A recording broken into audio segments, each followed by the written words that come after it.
शांति 12/8/21 के मुरली के महावाक्य।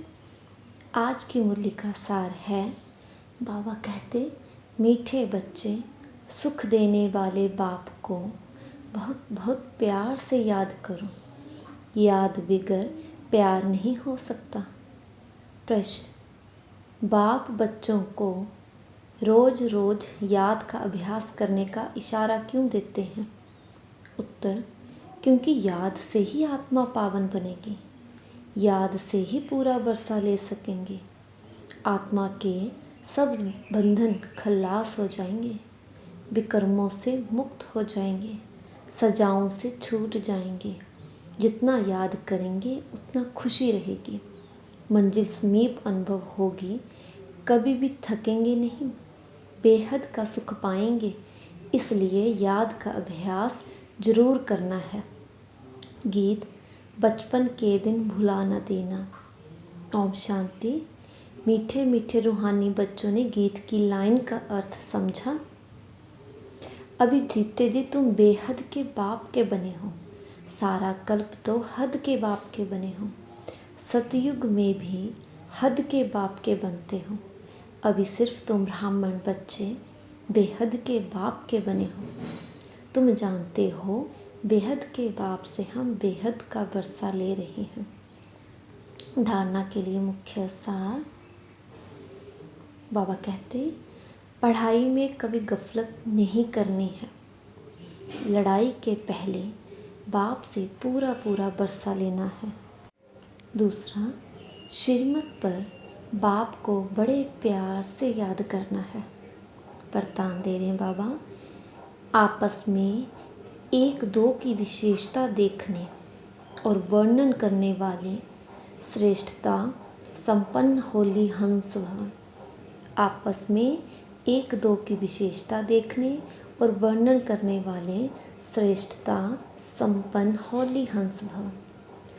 संगम युग पर हर बच्चे को नॉलेज द्वारा कोई न कोई विशेष गुण अवश्य प्राप्त है। इसलिए होली हंस बन हर एक की विशेषता को देखो और वर्णन करो। जिस समय किसी की कमज़ोरी देखते या सुनते हो तो समझना चाहिए कि यह कमज़ोरी इनकी नहीं, मेरी है। क्योंकि हम सब एक ही बाप के, एक ही परिवार के, एक ही माला के मण के हैं। जैसे अपनी कमज़ोरी को प्रसिद्ध नहीं करना चाहते, ऐसे दूसरे की कमज़ोरी का भी वर्णन नहीं करो। होली हंस माना विशेषताओं को ग्रहण करना और कमज़ोरियों को मिटाना। स्लोगन, समय को बचाने वाले तीव्र पुरुषार्थी ही सदा विजयी हैं। समय को बचाने वाले तीव्र पुरुषार्थी ही सदा विजयी हैं। ओम शांति। अब हम दादी प्रकाश मणि जी की गुण और विशेषताओं के बारे में और जानेंगे। ब्रह्मा कुमारी राज रानी बहन काठमांडू वो दादी प्रकाश मणि जी के लिए क्या कहती हैं? दादी जी ब्रह्मा बाबा समान प्यारी भी थी और न्यारी भी थी। ब्रह्मा कुमारी राज रानी बहन दादी जी के लिए कहती हैं कि वो ब्रह्मा बाप समान प्यारी भी थी और न्यारी भी थी।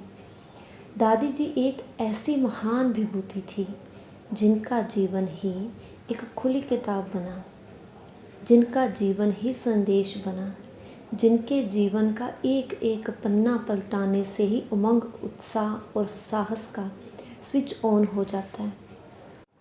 कथनी करनी को एक समान बनाकर दादी जी ने जीवन को हर प्रश्न का उत्तर देने वाली डिक्शनरी बनाया। दादी जी सादगी और स्वच्छता की श्रृंगारी हुई प्रतिमूर्ति थी। जीवन को त्याग और तपस्या से भरपूर कर ऐसा लाइट माइट हाउस बनाया जिससे चारों ओर प्रकाश ही प्रकाश बिखरने लगा। उसी प्रकाश से आज यह विश्वविद्यालय प्रकाशित हो रहा है। उनके नयनों में रूहानियत, वाणी में मधुरता, कर्मों में कुशलता थी। ड्रामा अनुसार बाबा ने मुझे पटना सेवा के लिए भेजा। उस समय बाबा सेवा के हिसाब से सिंधी गीता लिखना चाहते थे। जिसके लिए बाबा का बुलावा हुआ और दादी जी मधुबन गई। मुझे पटना के बहुत से भाई बहनों द्वारा दादी जी के जीवन की अनुभूति, अद्भुत शक्ति, गुण और विशेषताओं के बारे में सुनने को मिला। सचमुच दादी जी क्या हैं, जीवन में वह देखने की घड़ी भी आई। पटना में महासम्मेलन का आयोजन किया गया था। तब दादी जी के और भी समीप आने का चांस मिला। दादी जी के समीप आते ही बहुत ही अपनेपन की महसूसता आई। दादी जी की एक एक करनी से मुझे बहुत कुछ सीखने को मिला। दादी जी में लव और लॉ का संतुलन था। बाबा के अव्यक्त होने पर दादी और भी अधिक शक्तिशाली, शीतल और स्नेह की मूर्ति के रूप में देखा। जब बाबा का अंतिम संस्कार किया गया तो ऐसे लग रहा था कि दादी ही साकार बाबा के रूप में खड़ी है। दादी जी ने सभी भाई बहनों को ऐसे संभाला जैसे बाबा ने। उनमें लव और लॉ का बैलेंस था, जिससे ही ब्राह्मण परिवार की दिनों दिन उन्नति होती जा रही है। दादी जी की महानता थी छोटे बड़े सबके साथ समान व्यवहार करना, रमणीकता के गुण से सबको खुश करना, सरलता, नम्रता एवं गंभीरता की अवतार थी दादी जी। कई बार दादी हमें अपने पर्सनल पत्र देती थी और कहती थी, लो राजी, पढ़ो और पढ़ के जवाब दो। हमें खुशी का अनुभव होता था कि कितना आंतरिक स्नेह है दादी का। दादी जी में सर्वप्रति शुभ भावना थी। जब किसी वीआईपी को लेकर दादी जी के सामने जाते थे तो दादी जी उन्हें कहती थी, आप बहुत अच्छी पवित्र आत्मा हैं। मिलने के बाद वे वीआईपी आश्चर्य खाते थे कि मैं तो इतना महान नहीं हूँ, फिर भी कैसे, दादी जी ने कहा। फिर उनकी भी आंतरिक लाइफ में बदलाव आ जाता था। दादी जी काठमांडू, नेपाल 7-8 बार आई थी। नेपाल के सभी भाई बहनों का और विशेष वीआईपीज़ का दिल जीता हुआ था दादी जी ने। जब जब दादी जी आती थी तो वो वीआईपीज़ की क्यू लगती थी। दादी जी से मिलने के लिए मंत्री, सचिव, धर्म नेताएं सब आते थे। इस प्रकार दादी जी के प्योर मन का वाइब्रेशन हमने मन से अनुभव किया। मुझे वो दिन और जे बातें पल पल याद आती हैं जब विश्व शांति भवन काठमांडू सेंटर पूरा हुआ तो मैंने दादी जी को कहा, दादी जी अब भवन पूरा हुआ। दादी ने कहा, नहीं राजी, यह तो बनता ही रहेगा। सचमुच अभी तक बनता ही जा रहा है। दादी जी में समाने की और समेटने की बहुत बड़ी विशेषता थी। जिस बात को समाया उस बात की दोबारा याद तक नहीं आई। बड़े छोटे दादी की नज़र में सब समान थे। दादी जी विशाल हृदय की धनी थी। जब जब दादी जी काठमांडू आती थी मैं दादी को खुले दिल से सर्विस समाचार सुनाती थी और पूछती थी, अब मुझे क्या करना है, अपनी उन्नति कैसे करनी है। दादी सिर पर हाथ रख कहती थी, राजी तेरा सब ठीक है, कुछ होगा तो मैं बता दूंगी।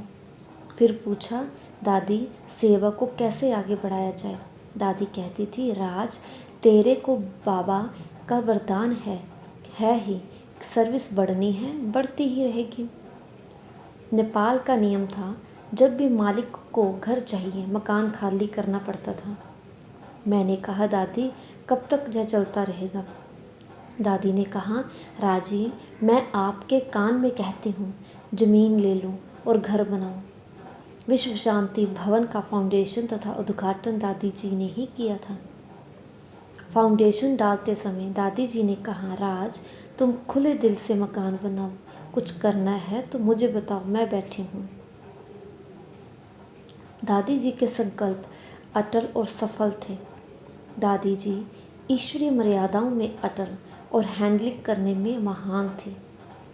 कैसे भी भूली भटकी आत्मा को प्यार से शिक्षा देकर अपना बना लेती थी। सारे विश्व में बाबा की प्रत्यक्षता के लिए दादी हमेशा सोचती थी और बहनों को बुलाकर सेवा के विविध इशारे देती थी, जिसका प्रत्यक्ष फल विभिन्न सेवा के प्रोग्राम्स हैं। दादी जी को विविध वर्गों के लिए समान स्नेह था। नारी शक्ति के लिए तो विशेष था कि जिसको भगवान ने निमित्त बनाया। दादी जी ने हर पल हर एक का भला ही सोचा। आज से 20 साल पहले हमारा एक्सीडेंट हुआ था। ठीक होने के बाद मधुबन गई तो भाई बहनों द्वारा सुनने को मिला कि दादी ने मधुबन में योग का प्रोग्राम रखा था। कहती थी 20 बहनों जितनी एक बहन है राज। यह सुनकर मेरा दिल भर आया था। कितनी स्नेह भरी पालना, कितना दुलार देकर नया जीवन दिया दादी ने। दादी जी ने एक्सीडेंट के बाद मधुबन में हमारा बहुत बहुत स्वागत किया, नया जन्मदिन मना दिया। तब मुझे योगिनी बहन बॉम्बे ने सुनाया कि उन दिनों दादी ने हमारा भी गाड़ी में आना जाना रोक दिया था। तब मुझे बहुत आश्चर्य लगा। वाह दादी वाह, कितना प्यार दिया आपने, आपकी महिमा अपार है। इतना प्यार देती थी मेरी दादी जी। जिस प्रकार बाबा अव्यक्त होने से पहले सारे कारोबार से न्यारे थे, वैसे ही दादी जी भी सारे कारोबार से न्यारी प्यारी थी। वह दृश्य आज भी मेरी आंखों के सामने आता रहता है। जब मैं दादी जी से बॉम्बे हॉस्पिटल में मिलने गई थी, नयन मुलाकात होते ही दादी जी ने पूछा, टोली खाई? मैंने कहा अभी तो नहीं खाई। दादी जी ने मुन्नी बहन को बुलाया और हम सभी के मुख में टोली खिलाई। मैंने कहा दादी जी, ठीक होने के बाद आपको नेपाल आना है। दादी जी ने हाँ में सिर हिलाया। जब जब मधुबन जाते हैं, बाबा के कमरे में शांति स्तंभ पर दादी साकार में है, ऐसा लगता है।